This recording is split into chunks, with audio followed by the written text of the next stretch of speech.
numbers, Putin. Dear God, the numbers. They paint a terrible picture of Russia's invasion of Ukraine, as over 4 years of fighting have taken a toll on Russia unlike anything that Putin could have imagined. These numbers are brutal. The real death toll for the war has shocked the world and shaken Putin to his very core.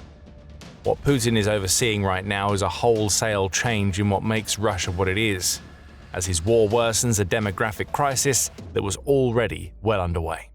But the death, if you thought Stalingrad was bloody, it has nothing on what Putin has inflicted on his own people in Ukraine. In a July 2nd report, CNN laid it all out for the world to see. Since Putin launched his full-scale invasion of Ukraine in February 2022, up to 450,000 Russian soldiers have been lost. We don't mean injured or surrendered here. This is the number of Russian soldiers who have died in Ukraine.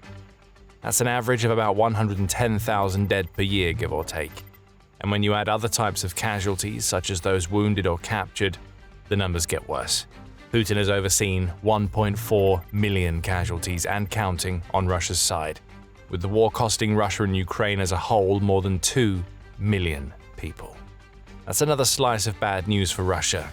Ukraine's losses are tragic, but they're also smaller, less than half in fact, as Ukraine has lost a little over 600,000 to Russia's 1.4 million. For Russia, these numbers tell a simple story.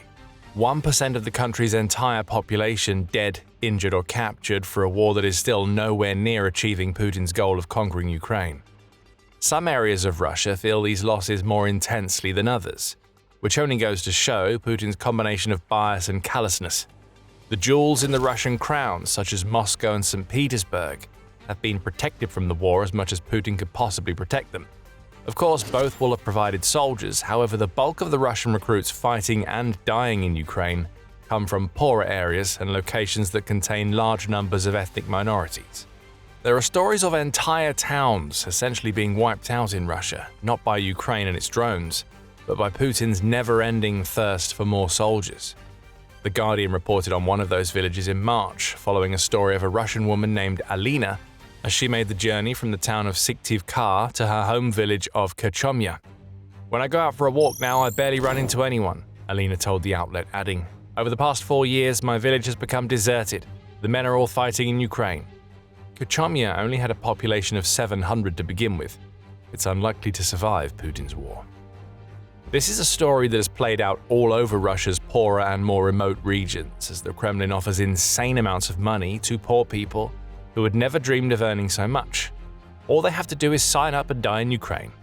But with the numbers growing so large, not even this approach is working anymore. The communities that the Russian recruitment machine has targeted since Putin launched his invasion have dried up, and even the offer of record-breaking amounts of cash isn't enough to tempt as many people as Putin needs into his war. United 24 media reports that Russian volunteer soldier recruitment declined by a third in May 2026 compared to the same month in 2025.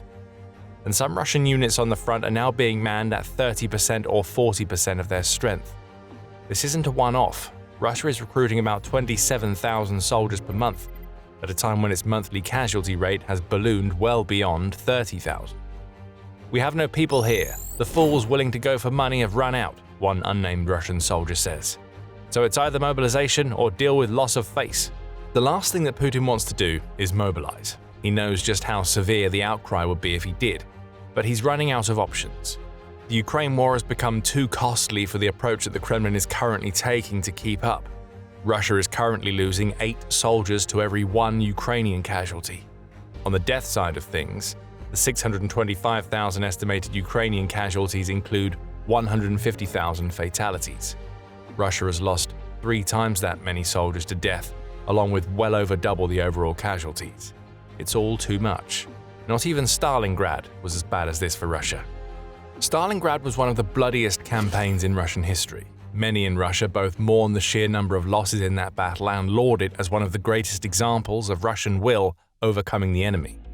Britannica adds that this battle was one of the most important of World War II, and it's also a key part of the myth of the Great Patriotic War, upon which Putin often calls when he's trying to convince yet more Russians to sacrifice themselves for his invasion. Stalingrad was also bloody. By the end of the battle, as many as 800,000 Axis soldiers were dead, wounded, or captured. On the Soviet side, Russian historians estimate that around 1.1 million of the Red Army were casualties of the fighting, along with 40,000 civilians. You may have noticed a couple of things with these numbers. We'll start with the obvious: 1.1 million casualties at Stalingrad are 300,000 below the 1.4 million casualties that Russia has suffered in Ukraine. But even more than that, if you add the 800,000 Axis casualties to the 1.1 million Soviets, you get 1.19 million, 100,000 fewer than the total casualties for a Ukraine war that is still raging. Ukraine is officially worse for Russia than Stalingrad. Of course, there is a major caveat to this statement. The Battle of Stalingrad was a single battle that took place during a much larger war that engulfed the entire world. Russia's Ukraine casualties cover over 4 years of fighting, so this is an inexact comparison. However, there is an element to this comparison that is horrific for Russia, to the point where the Ukraine war will be more damaging to the country than Stalingrad ever was. Beyond the numbers, it's this element that makes Ukraine worse for Russia than Stalingrad, and it all boils down to one word. But before we reveal what the word is, and explore the massive problem that Putin's failed invasion has created for Russia, this is a reminder that you're watching The Military Show. If you're getting insight from the channel, then hit subscribe and ring the notification bell to make sure you see more of our videos. So that all-important word, demographics. We'd be lying if we claimed that Stalingrad didn't cause some demographic issues for Russia. Of course it did. Over 1 million casualties in a single battle, especially when combined with all of the other casualties that Russia experienced during World War II, will inevitably have an effect. And that's what we saw. The Stalingrad region saw its population decline by about 0.5 million people due to a combination of casualties, evacuations, and occupation, which amounted to about a quarter of Stalingrad's entire population in the 1940s.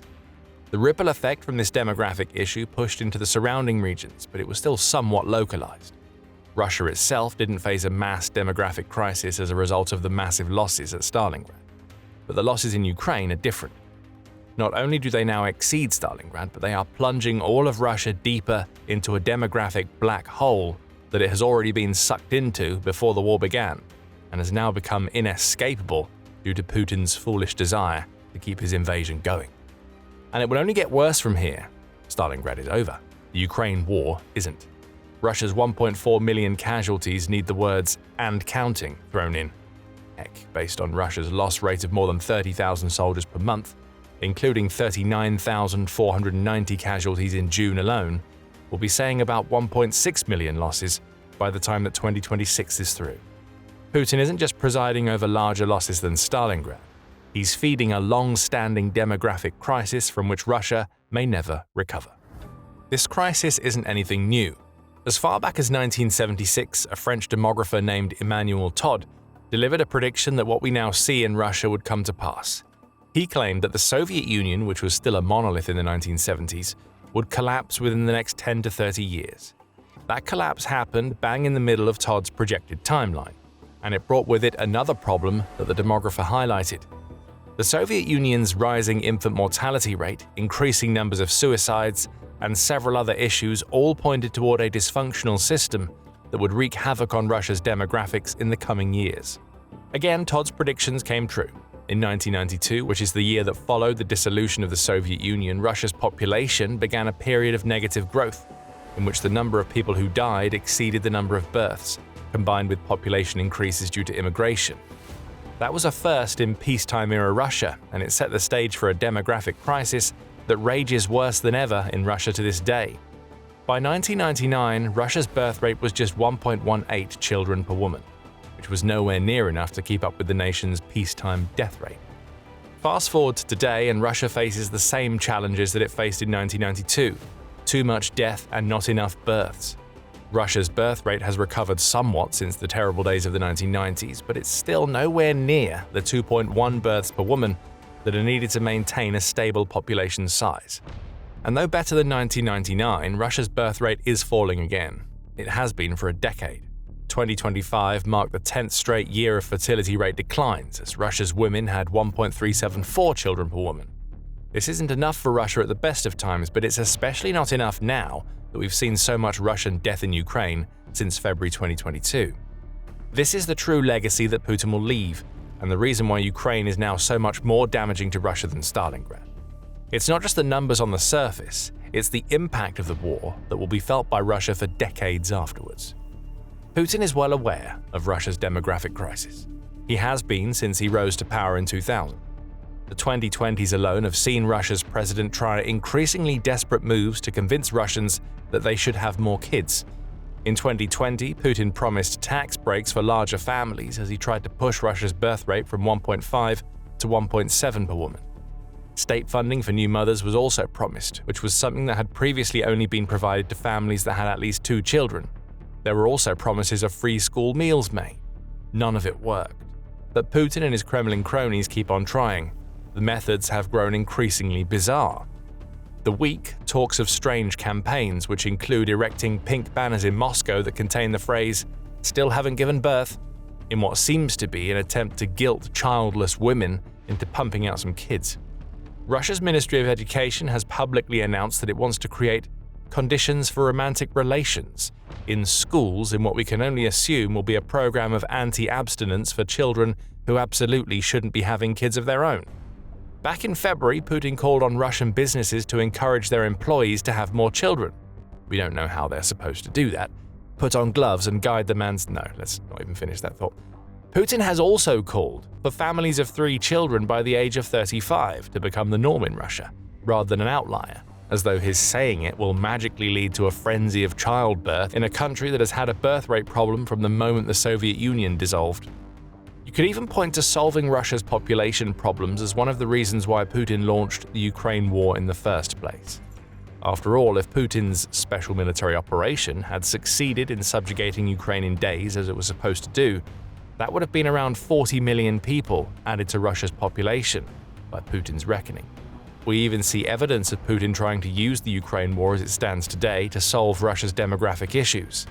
This is a man who has claimed that Russians and Ukrainians are one people to support his war, and he's taking advantage of that faulty claim by having his army actively abduct Ukrainian children to send to Russia. In a March 2026 report, the BBC revealed that Ukraine reports that nearly 20,000 Ukrainian children have been illegally sent to Russia by way of Belarus since the war began.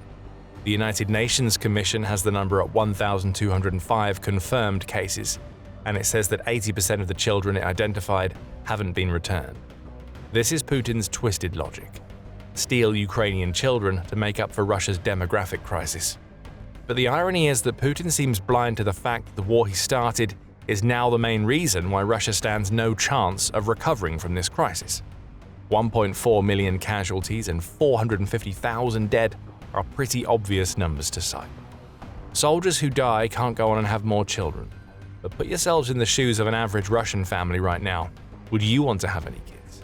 Would you want to introduce them into wartime Russia, where Putin has made it clear that he's constantly looking for soldiers and he is ruining Russia economically to fund his war? Of course not. For many in Russia, the prospect of having children right now is not realistic. The war has to end first, and we know that Putin is too insane to do that. He has dug himself into far too deep a hole with his own failures to capitulate in Ukraine, even if that would mean creating a new version of Russia where people might actually want to have kids. So when we see 1.4 million Russian casualties in Ukraine, it's not just the blood on the battlefield or Russia's resolute following of a military strategy that simply doesn't work that we should pay attention to. It's Russia after the fact. A country already in the throes of a demographic crisis that is only getting worse with each day that passes in Ukraine. There will be fewer Russians, not just now, but for decades. And the impact of all of this is an even bigger problem for Putin. He's not just losing in Ukraine. Putin has put Russia in the perfect position to lose its own territory to other nations. Back in September 2025, the Carnegie Endowment labeled Russia's current demographic crisis as its most dangerous yet. It pointed to a lack of immigration compared to previous years as the reason why, as Russia can no longer fudge its population numbers by welcoming more and more people from abroad. Key here is that there's a lack of immigration by Russian-speaking people. The fall of the Soviet Union, for all of the birth rate problems that it caused, saw Russian speakers returning to the motherland in their millions. Over 1 million people immigrated to Russia in 1994 alone, propping up the population numbers. But in 2026, the Russian speakers who would have moved to Russia already have.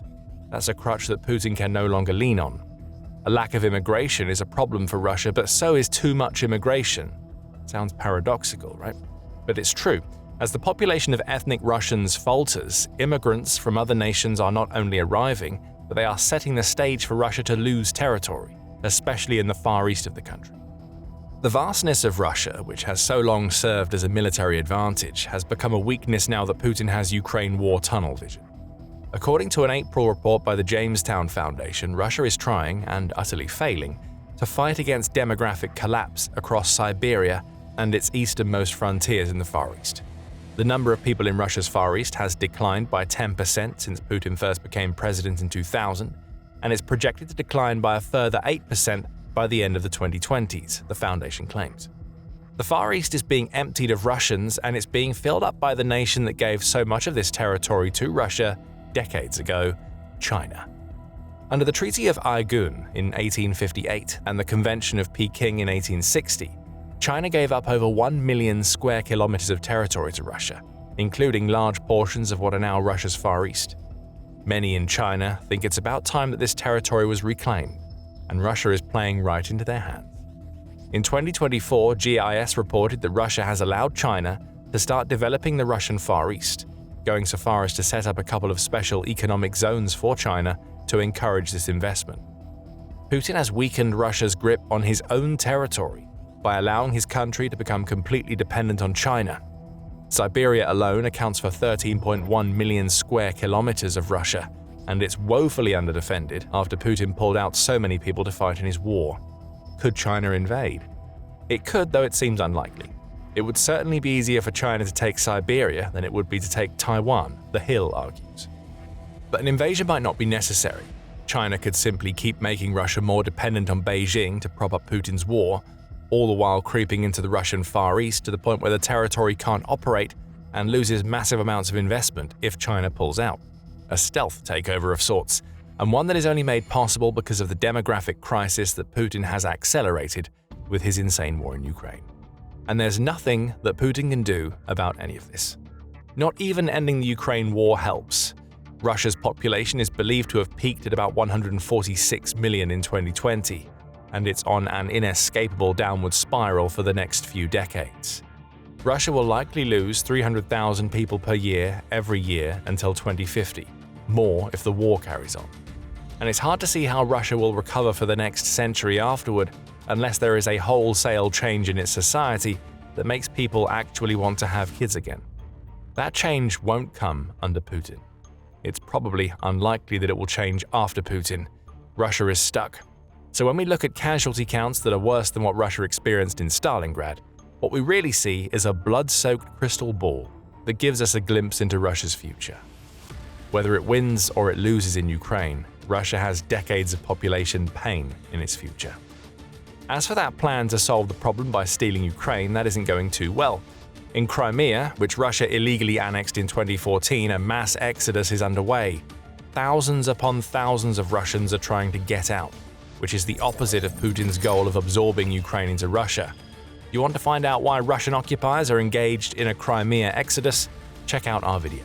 And if you enjoyed this video, make sure you hit subscribe and ring the notification bell to see more of our videos charting the downfall of Russia both in Ukraine and under Putin. And thank you as always for watching.